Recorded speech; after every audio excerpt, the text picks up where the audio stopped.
Shalom. దేవుని పరిశుద్ధ నామానికి మహిమ కలుగును గాక. మన ప్రభువును రక్షకుడైన యేసుక్రీస్తు యెహోవా మెస్సీయ నామంలో యెహోవా మెస్సీయ ఆత్మీయ కుటుంబ సభ్యులందరికీ నా హృదయపూర్వక వందనాలు, హృదయకల్ప శుభాలు తెలియజేస్తున్నాను. ప్రియులారా, ఎలాగున్నారండి? అందరూ బాగున్నారు కదా? దేవుడు తన కృప చొప్పున మనందరినీ కాచి కాబడి సజీవుల సంఖ్యలో ఉంచి మరొక రోజును చూచే కృపనిచ్చినందుకై దేవునికి కృతజ్ఞతాస్తుతులు చెల్లిస్తున్నాను. అటు రీతిగానే ఈ యొక్క యూట్యూబ్ లింక్ను షేర్ చేస్తూ వాక్య పరిచర్యలో పాలు భాగస్థులు అవుతున్న మిమ్మల్ని అందరిని బట్టి నేను ఎంతగానో సంతోషిస్తున్నాను. వాక్య భాగంలోకి వెళ్దాము. విలాప వాక్యముల గ్రంథము 2వ అధ్యాయము 19వ వచనం ద్వారా పరిశుద్ధాత్ముడు ఒక మంచి విషయం ఈరోజు మన ముందుకు తీసుకొచ్చారు. విలాప వాక్యములు 2వ అధ్యాయం 19వ వచనం.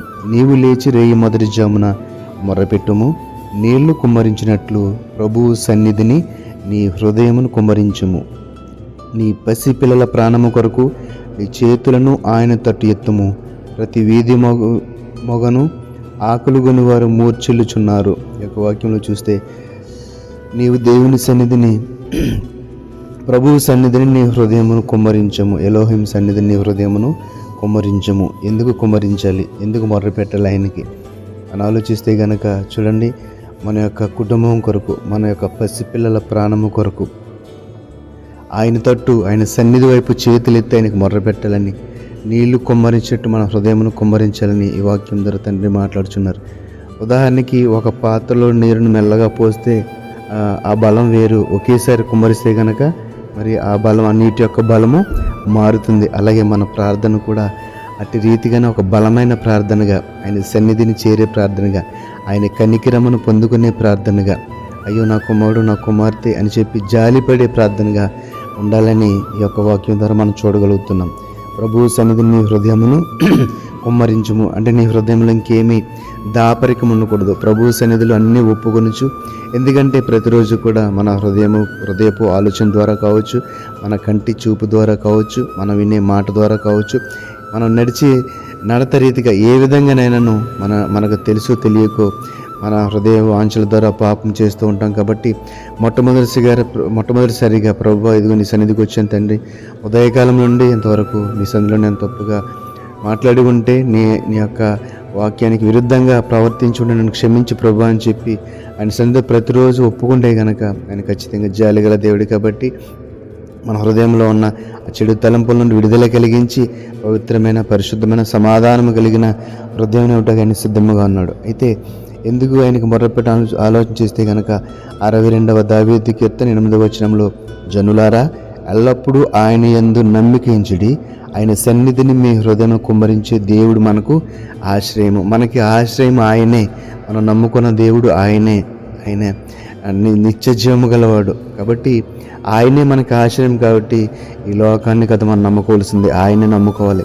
మన హృదయం ఎప్పుడూ కూడా ఆయన ఎదుట పవిత్రమైనదిగా, పరిశుద్ధమైనదిగా, నిష్కలంకమైనదిగా ఉండాలి. కాబట్టి మన హృదయములను ఆయన సంధికి కుమ్మరించాలి, ఎందుకంటే ఆయనే మనకు ఆశ్రయం కాబట్టి. అలాగే 142వ కీర్తన 2వ వచనం అన్నట్టు కదా, బహు వినయముగా ఆయన సన్నిధిని నేను మొర్రపెట్టుచున్నాను, నాకు కలిగిన బాధ ఆయన సన్నిధిని తెలియజెప్పుకొనిచున్నాను. రెండవది ఇంకోటి ఏంటంటే, ఆయన సన్నిధిలో మన హృదయంలో ఎందుకు కుమ్మరించాలంటే, మనకు కలిగిన బాధల నుండి విడుదల కొరకు, మన హృదయానికి కలిగిన శోధన నుండి విడుదల కొరకు ఆయన సన్నిధిలో మన యొక్క హృదయములను కుమ్మరించాలి. ఇక్కడ హృదయమును కుమ్మరించడం అంటే సగం అడగటం కాదు, పరిపూర్ణమైన రీతిలో ప్రభువా నీవే నాకు సహాయం చేయాలి, ఈ లోకంలో ఎవరు కూడా నాకు సహాయం చేయలేరు, దీనిని తీర్చే నాదులు ఈ లోకంలో లేరు ప్రభువా, మీరు సమాధానాన్ని కర్త కాబట్టి సమాధానం మీ వల్లనే నేను పొందుకుంటాను, శాంతిని మీ వల్లనే పొందుకుంటాను. కాబట్టి నాయన నన్ను కనికరించు, నన్ను దర్శించు, నాతో మాట్లాడమని చెప్పి ఆయన సన్నిధిలో అటు రీతిగా ఆయన సన్నిధిలో మనం అడుగుచుంటే కనుక మన హృదయములను పరిపూర్ణమైన రీతిలో ఆత్మానుసారముగా ఆయనకి సమర్పిస్తే కనుక కనికరము గల దేవుడు, నిజ దేవుడు, నిత్యజీవము గల దేవుడు, ఉన్నవాడు, అనువాడు, అల్ఫా ఒమేగా ఖచ్చితంగా మనకు సహాయం చేయవాడే ఉన్నాడు. ప్రియరా, యొక్క పరిశుద్ధ గ్రంథంలో అనేకమైన యొక్క భక్తుల చరిత్రలను మనం చదివినప్పుడు తండ్రి వారిని ఎలా కరుణించాడో, వారు తండ్రిని ఎలా ప్రార్థించారో మనం చదవం కదండి. రాసిన దావీదు కానించి, సొలొమోను కానించి, మోషే కానించి, అహరోన్ కానించి, అబ్రహాం కానించి వీరందరి చరిత్రను చూస్తే కనుక తండ్రి సన్నిధిలో ఎలా మొరపెట్టారో మనందరికీ తెలుసు. కాబట్టి వాళ్ళందరినీ కూడా మనం ఆదర్శంగా తీసుకుని, మాదిరిగా తీసుకుని మన యొక్క ప్రార్థించే రీతిని, ఆయన సన్నిధిలో ఆయన ఆరాధించే రీతిని మార్చుకుని ఆయన దీవెనలు పొందుకోవాలని ఈ వాక్యం బట్టి మిమ్మల్ని అందరినీ హెచ్చరిస్తూ ప్రభు సన్నిధిలో మన హృదయములను కుమ్మరించే ప్రార్థన చేయాలని మిమ్మల్ని అందరినీ వేడుకుంటూ ఈ మాటలు ముగిస్తున్నాను. దేవుడి ఈ మాటలను మా ఆత్మీయ జీవితంలో నాట్యం చేసి ఫలింపచేయను గాక. ఆమేన్. పరిశుద్ధ మహోన్నతుడు నీకు వందనాలు, స్తుతులు, స్తోత్రాలు. నీ సన్నిధిని మా హృదయంలో కుమ్మరించాలని ఈరోజు మాతో మాట్లాడారు. అవును ప్రభువా, మీరే మాకు ఆశ్రయము, మాకు సమాధానం ఇచ్చేవారు మీరే తండ్రి. మా యొక్క పసిపిల్లల ప్రాణములను కాపాడువారు, మా కుటుంబములలో సమృద్ధినిచ్చేవారు. మాకు వేదన కలిగిన స్థితిలో, వేదన స్థితి నుండి, కృంగుబాటు స్థితి నుండి, దుఃఖకరమైన స్థితి నుండి విడుదల కలిగించి సంతోషమైన స్థితిలో మమ్మల్ని నడిపించేవారు మీరే. కాబట్టి నాన్న, మీ సన్నిధిలో మేము ఎల్లప్పుడూ కూడా మా హృదయంలో కుమ్మరించేవారముగా, చేతులెత్తి ప్రార్థించేవారముగా ఉండే కృపణ దయచేయమని ఈ వాక్యంలో ఉన్న బిడ్డల హృదయాల్లో గొప్ప ప్రేరేపణ తండ్రి ప్రభు కలిగించి తండ్రి ప్రభు ఎల్లప్పుడూ కూడా నీపైనే ఆనుకుని ప్రభు నిన్నే చూస్తూ ప్రతి శోధన, వేదన, ప్రతి దుఃఖమును నీ సన్నిధిలో తండ్రి ప్రభు పెట్టి తండ్రి ప్రభు ఆశ్రయం పొందుకునే కృపణ దయచేయమని వాక్యం బట్టి మమ్మల్ని దీవించి ఆశ్రయించమని నజరేయుడైన యేసు మెస్సీ నామములో ప్రార్థనకి వేడుకొనిచున్నాము తండ్రి. ఆమేన్, ఆమేన్. షాలోమ్. అందరికీ వందనాలు.